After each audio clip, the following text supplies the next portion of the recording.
말씀입니다. 마가복음 11장 12절부터 18절까지 말씀입니다.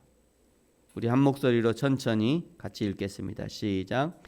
이튿날 그들이 베다니에서 나왔을 때에 예수께서 시장하신지라 멀리서 잎사귀 있는 한 무화과 나무를 보시고 혹 그 나무에 무엇이 있을까 하여 가셨더니 가서 보신즉 잎사귀 외에 아무것도 없더라. 이는 무화과의 때가 아님이라. 예수께서 나무에게 말씀하여 이르시되 이제부터 영원토록 사람이 내게서 열매를 따먹지 못하리라 하시니 제자들이 이를 듣더라. 그들이 예루살렘에 들어가니라. 예수께서 성전에 들어가사 성전 안에서 매매하는 자들을 내쫓으시며 돈 바꾸는 자들의 상과 비둘기 파는 자들의 의자를 둘러 엎으시며 아무나 물건을 가지고 성전 안으로 지나다님을 허락하지 아니하시고 이에 가르쳐 이르시되 기록된 바 내 집은 만민이 기도하는 집이라 칭함을 받으리라 하지 아니하였느냐.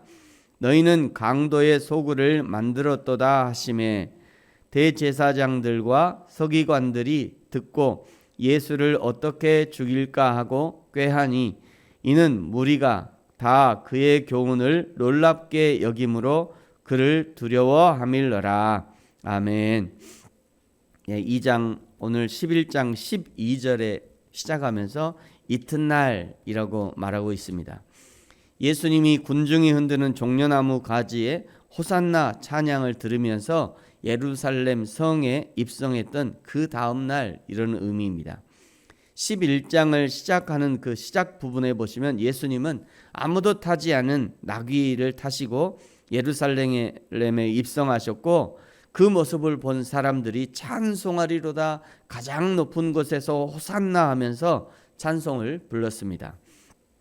예수님은 친구였던 베다니 나사로의 집에서 하룻밤을 묵은 후 나오셨을 때 시장 가셨습니다.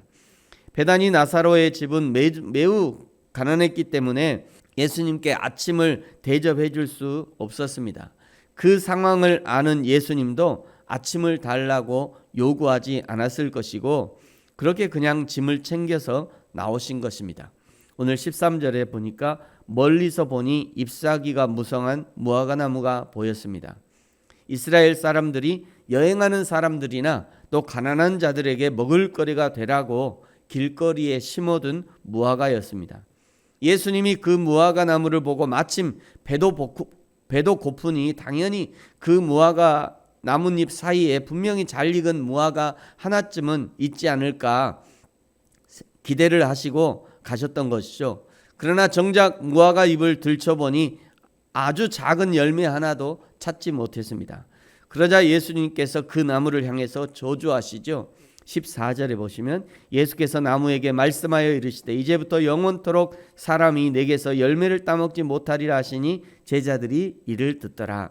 여기 무화과 나무는 이스라엘을 상징하는 나무입니다. 지금도 이스라엘의 나라, 그 나라의 나무가 이 무화과입니다. 나뭇잎만 풍성하고 열매 맺지 못한 무화과는 겉으로는 화려하지만 정작 한꺼풀만 들여다보면 믿음도 없고 선한 행위도 없는 빈 껍데기와 같은 이스라엘을 상징하는 것입니다. 우리도 마찬가지죠. 언제 우리가 개인적 종말을 맞이해서 하나님 앞에 설지 아무도 알지 못합니다. 그러나 주님 앞에 섰을 때는 반드시 주님께서 오늘 무화과 나무에서 열매를 찾듯이 우리의 삶 속에서 열매를 찾으실 것입니다. 사랑하는 성도 여러분, 저와 여러분의 삶 속에 예수님께서 열매를 찾으실 때 예수님께 내어드릴 만한 믿음의 열매가 하나쯤은 있으시기를 예수님의 이름으로 축복합니다. 드디어 15절에 예수님께서 예루살렘 성 안으로 들어가십니다. 그러나 그 성전 안에는 매매하는 자들, 장사하는 자들이 가득했습니다. 완전히 시장 바닥이 되어버렸습니다. 15절을 보십시오. 그들이 예루살렘에 들어가니라. 예수께서 성전에 들어가서 성전 안에서 매매하는 자들을 내쫓으시며 돈 바꾸는 자들의 상과 비둘기 파는 자들의 의자를 둘러엎으시며 아무나 물건을 가지고 성전 안으로 지나다님을 허락하지 아니하시고, 성전은 하나님을 예배하고 하나님을 만나는 장소가 되어야 함에도 불구하고 그 거룩한 성전을 재물을 팔고 사고 시장 바닥으로, 장사꾼들의 욕심이 가득한 시장 바닥으로 만들어버린 것입니다. 이것은 이미 당시의 제사장들이 타락했음을 보여주는 것이고요, 동시에 예배 제도가 얼마나 형식적인 제도가 되어버렸는지를 보여주는 것입니다. 예수님이 그 모습을 보시면서 얼마나 화가 나셨던지 상을 엎어버리고요, 장사하는 자들을 내쫓았습니다. 예수님의 난동을 보면서 한 사람도 예수님을 제재하는 사람이 없었습니다. 여러분, 장사하는 사람이 얼마나 드셉니까? 자기들의 밥줄인 상을 엎어버리고 그나마 조금 벌어놓은 돈통을 엎어버리는데 아무도 예수님을 건드리지 못했습니다. 그 예수님의 모습에서 하나님의 진노하심을 본 것입니다.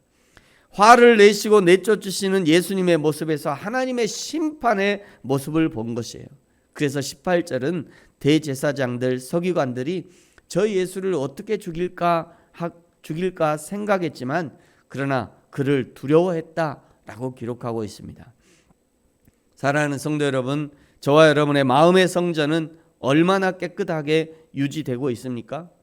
날마다 정결한 신부의 마음으로, 날마다 어린아이와 같은 깨끗한 마음으로 주님 맞을 준비가 되어 있습니까? 우리의 교회에, 그리고 우리의 마음에 하나님 외의 것이 들어와 판을 치지 않도록, 하나님의 진리 외에 다른 세상의 생각들이 자리하지 않도록 우리 마음의 성전, 그리고 하나님의 교회와 공동체를 거룩하게 지켜야 합니다. 어제 주일, 종료주일을 시작으로 이제 예수님의 고난주간이 시작되었습니다.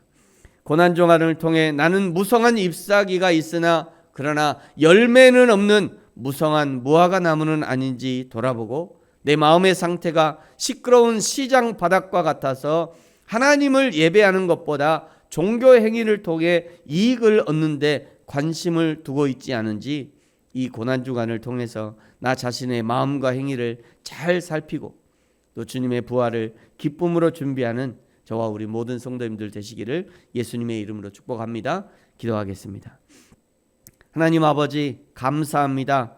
시장하신 예수님께 단 하나의 무화과도 내어드리지 못한 잎사귀만 풍성한 무화과 나무처럼 되지 않게 하시고 내 삶의 열매를 드림으로 잘했다 칭찬받는 종이 되게 하시고, 시장 바닥처럼 변질되고 시끄러운 나의 마음이 아니라 잠잠히 주님의 부활, 주님의 다시 오심, 그리고 영원한 하나님 아버지의 나라를 기대하며 준비하는 저와 우리 모든 성도들 되게 하여 주옵소서. 감사합니다. 예수님의 이름으로 기도합니다. 아멘. 하늘에 계신 우리 아버지여, 이름이 거룩히 여김을 받으시오며 나라가 임하시오며